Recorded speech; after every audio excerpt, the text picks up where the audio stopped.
श्रीः श्रीमते रामानुजाय नमः। श्रीमते निगमान्तमहादेशिकाय नमः। श्रीकामासिकाष्टकम्। श्रीमान् वेङ्कटनाथार्यः कवितार्किककेसरी वेदान्ताचार्यवर्यो मे सन्निधत्तां सदा हृदि। श्रुतीनामुत्तरं भागं वेगवत्याश्च दक्षिणं कामाददिवसञ्जीयात् कश्चिदत्पृथकेसरी। श्रुतीनामुत्तरं भागं वेगवत्याश्च दक्षिणं कामाददिवसञ्जीयात् कश्चिदत्पृथकेसरी।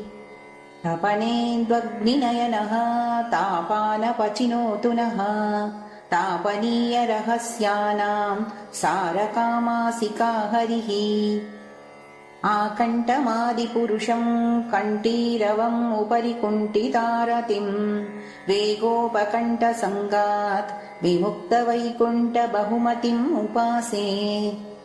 बन्धुमखिलस्य जन्तोः बन्धुरपर्यङ्कबन्धरमणीयं विषमविलोचनमीडे वेगवती पुलिनकेलिनरसिंहम्। स्वस्थानेषु मरुत्कणान् नियमयन् स्वाधीन सर्वेन्द्रियः पर्यङ्कस्थिरधारणा प्रकटितप्रत्यङ्मुखावस्थितिः। प्रायेण प्रणिपेदुषां प्रभुरसौ योगं निजं शिक्षयन् कामानातनुतादशेषजगतां कामासिका केसरी।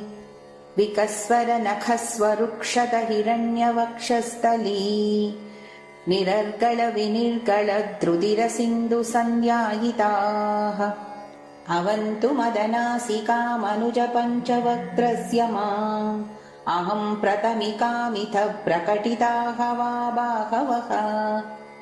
सटापटलभीषणे सरबसाट्टहासोद्भटे स्फुरत्कृति परिस्फुटद्भ्रुकुटिकेऽपि वक्त्रे कृते।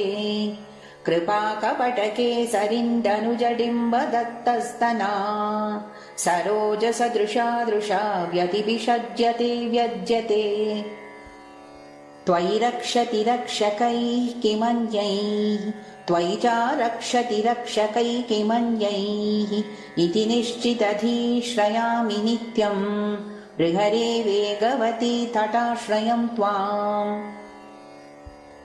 त्वयि रक्षति रक्षकैः किमन्यैः त्वयि च रक्षति रक्षकैः किमन्यैः इति निश्चितधीश्रयामि नित्यम् हृहरे वेगवती तटाश्रयं त्वाम्। इत्थं स्तुतः सकृदिहाष्टभिरेशपत्न्यैः श्रीवेङ्कटेशरचितैस्त्रिदशेन्द्रवन्द्यः दुर्दान्तघोरदुरितद्विरदेन्द्रभेदी कामासिका नरहरिर्वितनोतु कामान्।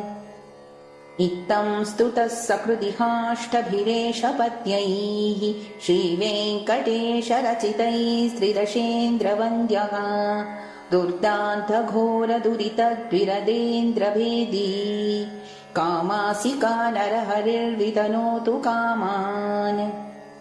कवितार्किकसिंहाय कल्याणगुणशालिने श्रीमते वेङ्कटेशाय वेदान्तगुरवे नमः। श्रीकामासिकाष्टकं समाप्तम्।